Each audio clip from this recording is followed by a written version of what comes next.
नमस्कार मित्रांनो, आज आपण AACG चॅनलमध्ये म्हणजेच ॲडव्होकेट अभिनंदन चंद्रकांत गायकवाड या चॅनलमध्ये बेल म्हणजेच जामीन म्हणजे काय ते पूर्णपणे पाहणार आहोत. जामिनाचे प्रकार किती असतात, ते कशा पद्धतीने मिळतात याची सर्व उदाहरणासहित आपण इथे स्पष्टीकरण देणार आहोत. त्यामुळे व्हिडिओ पूर्ण पहा, तुम्हाला सर्व माहिती मिळून जाईल. चला तर मग पहिला प्रश्न आहे आपला, बेल म्हणजे काय? बेल म्हणजे आरोपीस तपास किंवा गुन्हा चालू असतानाही न्यायालयीन परवानगीने तुरुंगाबाहेर ठेवणे. हे आरोपीच्या स्वातंत्र्याचे आणि न्यायाचा भाग आहे.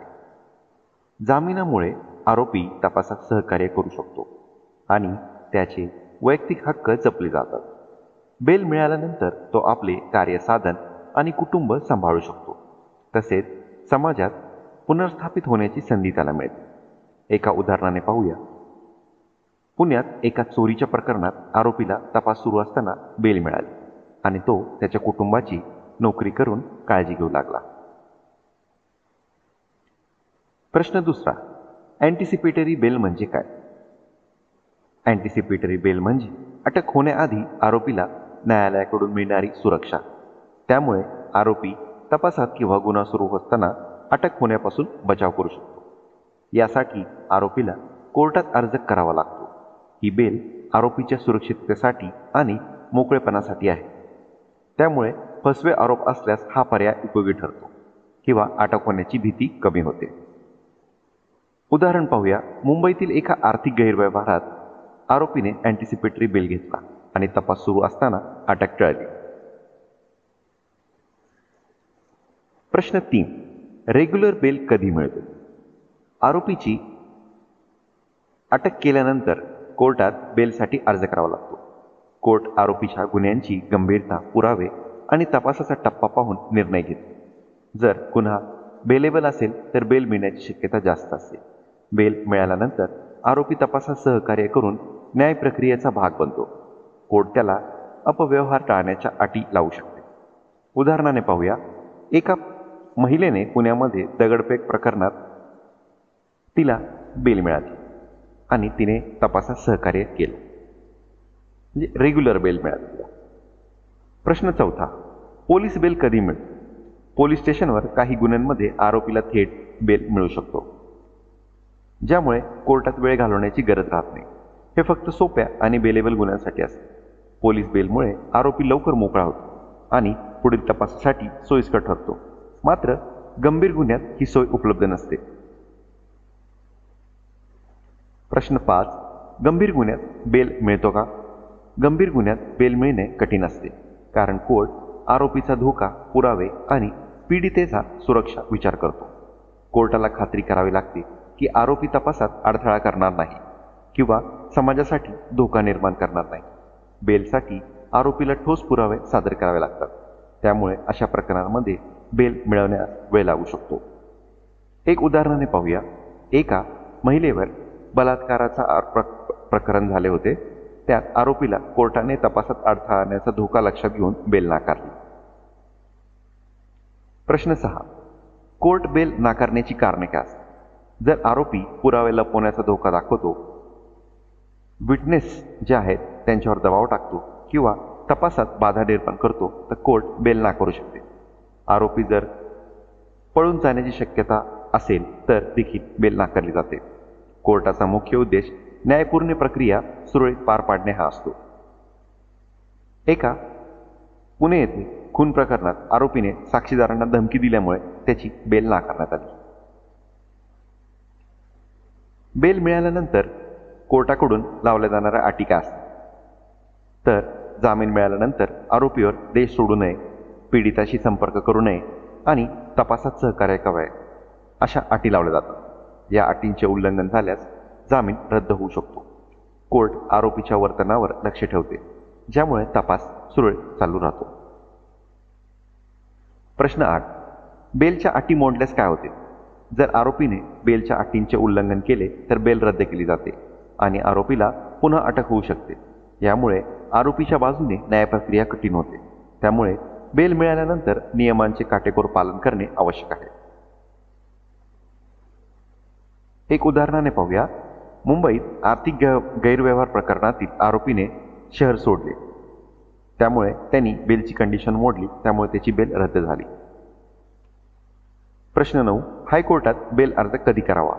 जर सत्र न्यायालयाने बेल नाकारली तर आरोपी हायकोर्टात बेलसाठी अर्ज करू शकतो. हायकोर्ट हा अंतिम न्यायालय असून तो बेल देण्याचा निर्णय घेऊ शकतो. हायकोर्टात अर्ज करताना सत्र न्यायालयाचा निर्णय विचारात घेतला जातो, त्यामुळे आरोपीला अधिक संधी मिळते. एका पुणे गुन्ह्यात सत्र न्यायालयाने बेल नाकारली. हायकोर्टाने यशस्वी अपील करून बेल मिळाली. बेलसाठी अर्ज करताना सामान्य चुका टाळा. बेल अर्जात FIR नंबर, आरोपीचे नाव, अटक तारीख यासारखी माहिती अचूक द्यावी. चुकीची माहिती दिल्यास अर्ज रद्द होऊ शकतो, त्यामुळे बेल मिळवण्यात विलंब होतो आणि आरोपीचे नुकसान होते. अर्ज नीट भरून पुरावे योग्य सादर करणे अत्यंत महत्त्वाचे आहे. मुंबईमध्ये एका चोरी प्रकरणातील चुकीचा FIR नंबर दिल्यामुळे अर्ज नाकारण्यात आला होता. प्रश्न 11. बेल अर्जाचा स्वीकार होण्यासाठी काय आवश्यक आहे? बेल अर्ज स्वीकारण्यासाठी आरोपीची प्रामाणिकता तपासातील स्थिती आणि पुरावे महत्त्वाचे असतात. कोर्टाला खात्री हवी की आरोपी तपासात अडथळा आणणार नाही.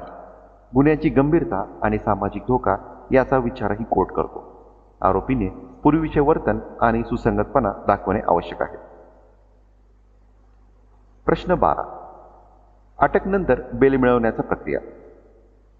अटक झाल्यानंतर आरोपीने सत्र न्यायालयात किंवा मॅजिस्ट्रेट कोर्टात बेलसाठी अर्ज करावा. अर्जात FIR, गुन्ह्याची माहिती आणि आरोपीची बाजू नमूद केली जाते.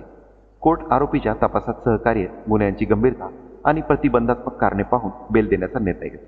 बेल मिळाल्यानंतर आरोपीला कोर्टाच्या अटींचे पालन करावेच लागते. प्रश्न 13. बेल मिळाल्यानंतर काय करावे?